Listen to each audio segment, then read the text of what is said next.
கர்த்தர் அதிசயங்களை செய்கிறார். ஊழியங்கள் வழங்கும் ஜீவ வார்த்தை.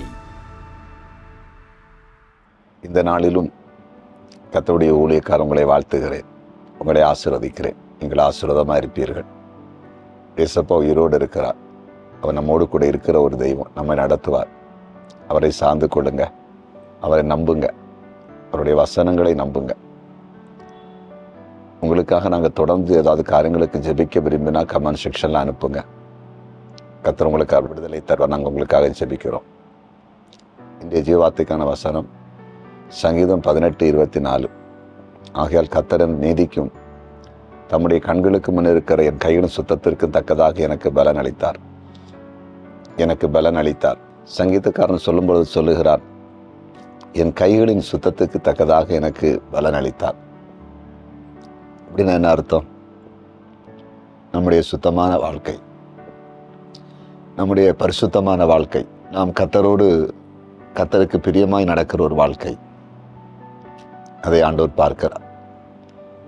நம்ம இந்த பூமியில வாழும் பொழுது எந்த அளவுக்கு தேவனுக்கு முன்பாக உண்மையும் உத்தவமாக தீமை செய்யாதபடிக்கு நல்லவர்களாக வாழ்கிறோமோ அதற்கு ஏற்றபடி ஆண்டவர் நமக்கு அதுக்கு ஏற்ற பலனை ஆண்டவர் தருகிறவராக இருக்கிறார்.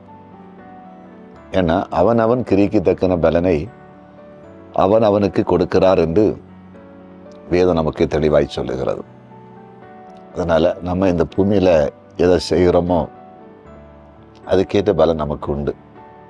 ஒரு பழமொழி சொல்லுவாங்க, வினை விதைத்தவன் வினையா இருப்பான், திணை விதைத்தவன் திணையா இருப்பான். அப்படின்னா எதை நம்ம செய்கிறோமோ அதுக்கேற்ற பலன் உண்டு. அதனால நாங்கள் நன்மை செய்கிறோம், நல்லவர்களாக வாழ்கிறோம், எங்களுக்கு ஆசீர்வாதம் இல்லைன்னு நினைச்சிட்டு இருக்காதீங்க. கண்டிப்பாக ஆண்டவர் ஆசீர்வதிப்பார். அதுக்கேற்ற பலன் உங்களுக்கு வரும்.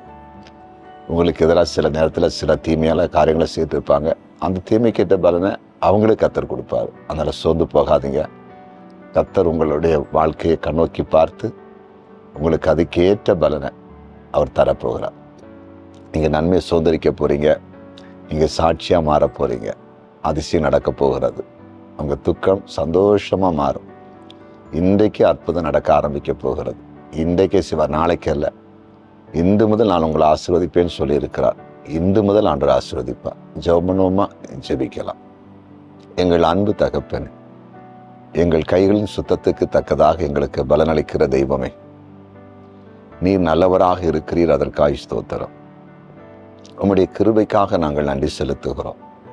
ஆண்டவர், எங்கள் வாழ்க்கையில் நாங்கள் கர்த்தருக்கு பயந்து வாழுகிறோம், கர்த்தரை தேடுகிறோம், ஆண்டவருக்கு கொடுக்கிறோம், ஊழியம் செய்கிறோம். எங்களுக்கு அதுக்கேற்ற நன்மையை பார்க்க முடியவில்லை என்று யாராவது கலங்கி கொண்டிருப்பாங்கன்னா, ஆண்டவர் இந்த நாளில் அவர்களுக்கு அற்புதத்தை செய்யும்படியாக ஜெபிக்கிறேன். எங்கள் கைகளின் சுத்தத்துக்கு தக்கதாக எங்களுக்கு பலனளிக்கிற எங்கள் அன்பு தெய்வமே, ஒவ்வொரு கண்ணோக்கி பார்த்து அவருடைய கிரிகளை பார்த்து அதற்கு ஏற்ற பலனை கொடுக்கும்படியாய் உம்முடைய ஊழியக்காரன் மன்றாடி ஜெபிக்கிறேன். நீர் ஜெபத்தை கேட்டீர், அதற்காக ஸ்தோத்திரம். குறிப்பாக வியாதியஸ்தர்களுக்காக ஜெபிக்கிறோம். வியாதினால் கலங்குற எல்லாரையும் சுகமாக்குங்க. மருத்துவமனையிலே மரண போராட்டத்தில் இருக்கிற ஒவ்வொருவரையும் விடுதலையாக்குங்க. தற்கொலை எண்ணத்தோடு வாழுகிற மக்களை விடுதலையாக்குங்க. ஆண்டவரை வேலை ஸ்தலங்கள் இருக்கப்படுறவங்களுக்கு விடுதலை கொடுங்க. வேலை இல்லாதவங்களுக்கு வேலையை தாங்க. திருமணம் நடக்காதவங்களுக்கு திருமணம் நடக்கட்டும். திருமணம் முடிந்து பிரிவினையோடு இருக்கிறவங்களுக்கு அந்த பிரிவினையை மாற்றி சமாதானத்தை கொடும். ஆண்டவரை கடன் பிரச்சனையோடு இருக்கிற மக்களுக்கு கடன் பிரச்சனையை மாற்றி கொடும். அதே போல விசேஷமாய் எங்கள் அன்பு தகப்பனே, உமக்கு ஊழியம் செய்த தேவ பிள்ளைகளை ஆசீர்வதிப்பீராக. இன்றைய பிறந்த நாளை காண்கிற எல்லாரும் ஒரு விசை கூட ஆசீர்வதிங்கப்பா. திரும்ப நாளை காண்கிற எல்லாரையும் ஆசீர்வதிச்சிருங்க. எங்கள் ஜெபத்தை கேட்டு நன்றி. இயேசுவின் நாமத்தில் பிதாவே, ஆமென்.